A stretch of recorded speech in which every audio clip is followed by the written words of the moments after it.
As a nutritionist मुझसे कई लोग अक्सर डायबिटीज़ से रिलेटेड बहुत सारे क्वेश्चंस करते हैं, जिनमें से एक ख़ास तौर पर क्वेश्चन जो पूछा जाता है कि खाने के बाद फ़ौरन शुगर स्पाइक्स क्यों होते हैं। Post prandial blood sugar spikes ये एक कॉमन कंसर्न है डायबिटीज़ मैनेजमेंट में। चलिए जानते हैं इन स्पाइक्स को किस तरह मैनेज किया जाता है। हमने सबसे पहले लो ग्लाइसेमिक इंडेक्स वाले फूड्स को अपनी डाइट में शामिल करना है। लो ग्लाइसेमिक इंडेक्स वाले फूड्स की लिस्ट अभी स्क्रीन पर अपीयर होगी, आप उसके स्क्रीनशॉट्स भी ले सकते हैं। इसके अलावा नीचे दिए गए डिस्क्रिप्शन में आप लो ग्लाइसेमिक इंडेक्स फूड की लिस्ट को डाउनलोड कर सकते हैं। लो ग्लाइसेमिक इंडेक्स में आपके पास ज़्यादा ग्रेन्स मौजूद हैं, नॉन स्टार्ची वेजिटेबल्स हैं, लीन मीट और हेल्दी फैट्स शामिल हैं और शुगरी फूड और रिफाइंड कार्बोहाइड्रेट्स को आपने अवॉइड करना है। आमतौर पर एक बड़ा या हैवी मील लेने की वजह से शुगर स्पाइक्स होती हैं। शुगर स्पाइक से बचने के लिए हम दिन में 5 से 6 छोटे छोटे मील्स ले सकते हैं।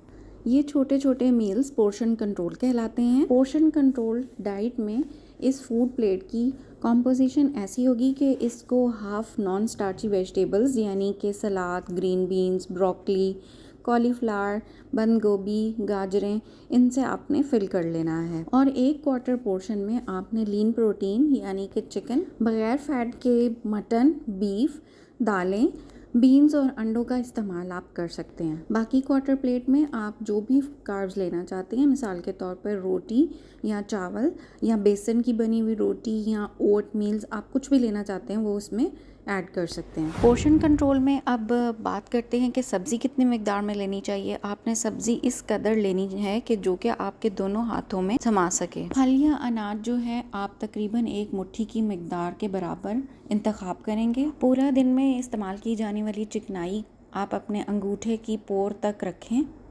हाथ की हथेली जितना गोश्त का पोर्शन इस्तेमाल करना है। इसकी मोटाई आपकी छोटी उंगली की मोटाई जितनी होनी चाहिए। छोटे छोटे मील लेने का ये मतलब नहीं है कि आप सारा दिन ही कुछ ना कुछ खाते रहें, बल्कि आपने मील टाइमिंग्स को भी एडजस्ट करना है। सुबह सवेरे जागने के फ़ौरन बाद तकरीबन 1 से 1.5 घंटे के अंदर अंदर ब्रेकफास्ट करना लाजमी है। क्योंकि आप पोर्शन कंट्रोल मील्स लेंगे, इसलिए आपको हर 4 से 5 घंटे के बाद एक मील लेना होगा। शुगर स्पाइक्स को कंट्रोल करने के लिए फ़िज़िकल एक्टिविटी को भी अपनी लाइफस्टाइल का हिस्सा बना सकते हैं। एरोबिक और रेजिस्टेंस एक्सरसाइजेज और ब्रिस्क वॉक भी की जा सकती है। 150 मिनट की मॉडरेट इंटेंसिटी की एक्सरसाइज पूरे वीक में अगर की जाए तो ये शुगर स्पाइक्स को कंट्रोल करने में बहुत हेल्पफुल रहती है। स्ट्रेस भी ब्लड शुगर लेवल्स को फ्लक्चुएट करने में बहुत बड़ा रोल अदा करती है, क्योंकि इसकी वजह से हार्मोनल फ्लक्चुएशंस होती हैं। इंसुलिन जो कि एक हार्मोन है वो भी स्ट्रेस की वजह से फ्लक्चुएट करता है। स्ट्रेस मैनेजमेंट के लिए आप कुछ ऐसी टेक्निक्स करें जो कि आपको पीस ऑफ माइंड भी दें और बॉडी को रिलैक्स भी करें। इसके लिए आप डीप ब्रीदिंग एक्सरसाइज कर सकते हैं, मेडिटेशन कर सकते हैं।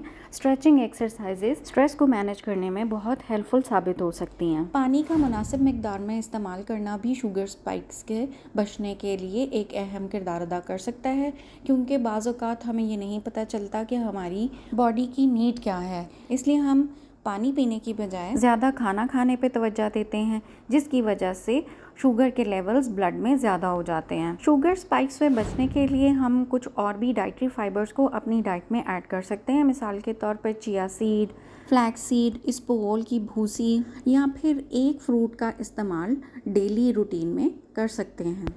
मुझे उम्मीद है कि आपको शुगर स्पाइक्स को कंट्रोल करने का तरीका समझ में आ गया होगा। Thank you.